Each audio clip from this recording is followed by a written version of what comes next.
All right, so you've got this incredible beauty product. You dream of seeing it on a shelf in Paris, maybe Berlin, right? Well, before that can happen, we've got to talk about the rules, the EU's cosmetics regulations. They can feel complex, but they are absolutely crucial. So let's get into it. Okay, so go ahead right now. Grab your favorite moisturizer. Come on, I'll wait. Got it? Now look for this little symbol, the one that looks like an open jar. You've seen it a million times, right? But what does it actually mean? I'll give you a hint. It's not just for looks. It's a legal requirement. And by the time we're done here, you're going to be an expert on what this and a whole lot of other things on that label really stand for. So, where do we even start with all this? Well, I like to think of it as running the EU cosmetics gauntlet. Sounds intimidating, I know, but it's basically a series of checkpoints. And look, it's not there to trip you up. It's there to make sure that your product is safe, that it works, and that it's truly ready for a huge, and let's be honest, pretty picky market. You've put in the hours, right? You've tweaked that formula until it was perfect. The packaging is gorgeous, and you just know it's going to be a hit. But there's that final hurdle, the legal one. How do you actually get it on a shelf? That's the big question. And really, it boils down to two absolutely essential things you need to have in place before you can sell a single item. Okay, so what are those two things?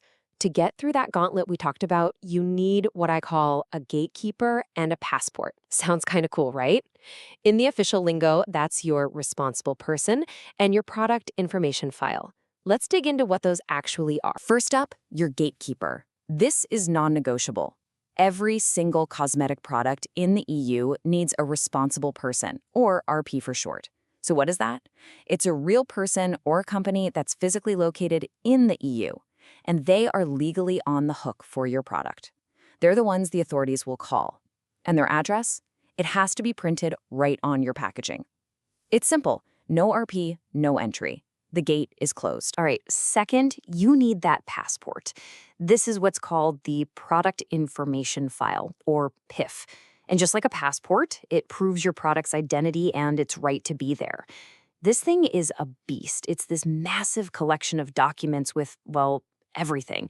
Your safety reports, proof of how it's made, and this is a big one, the evidence for every single claim you make. You say it's hydrating, you better have the proof in the PIF.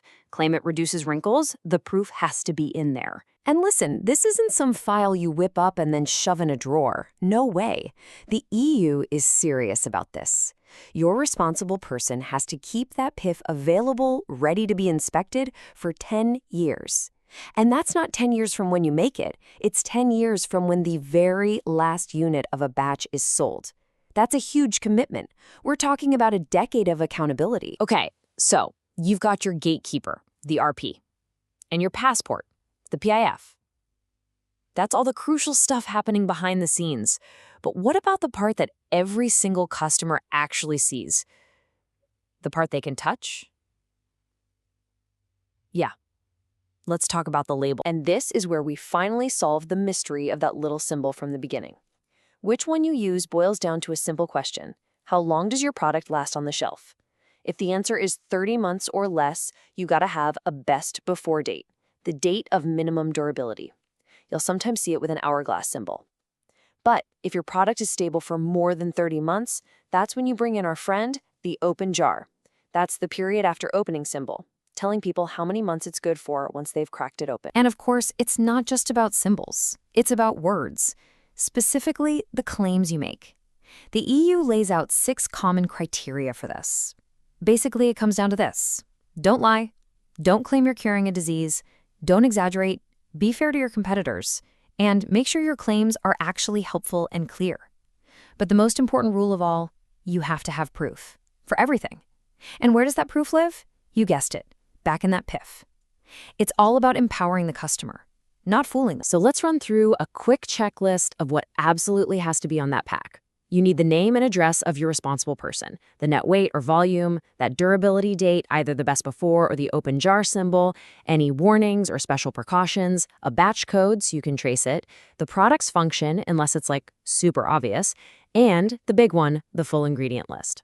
It seems like a lot, but it's all about total transparency for the person buying it. And here's a pro tip. Don't get clever and try to hide all this info behind that little hand in a book symbol that points to a leaflet.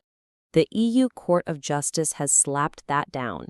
They've said, look, the most important stuff, like the product's function and any safety warnings, has to be right there on the pack or the container itself. That little symbol is a last resort for when you're selling something tiny, like a lipstick, and there's literally no space. Okay, so you think you've got this all figured out for the EU. Perfect. Well, plot twist. We need to talk about Great Britain. Since Brexit, the UK has its own set of rules. They're not totally different, but they run parallel to the EU's, and you gotta know the distinctions. So what's different? It really boils down to two things: geography and paperwork. For Great Britain, that's England, Scotland, and Wales, you now need a UK-based responsible person. Your EU one doesn't count. And you have to notify your product on the UK's own online portal, not the EU one. Now, the good news? The core rules about what makes a product safe and the rules for making claims, they're basically the same. So you don't have to reformulate your product, thank goodness. You just have to double up on your compliance admin. Okay, that was a lot, I know. So if you remember anything, remember this. The 3 Ps of compliance. You need the right person, that's your RP. You need the right paperwork, that's your PIF. And you need the right pack, your label. Person, paperwork, pack. Nail those 3, and you are well on your way to getting on that shelf. So let's end where we started. Go back to your bathroom cabinet, pick up that product again, but look at it with new eyes this time. Can you decode every symbol now? Do you know if it has a best before date or a period after opening? And when you read a claim on the box, do you feel confident that there's a file somewhere with the proof to back it up? See, these rules aren't just for companies. They're for you. They're there to protect you. And now you know the code.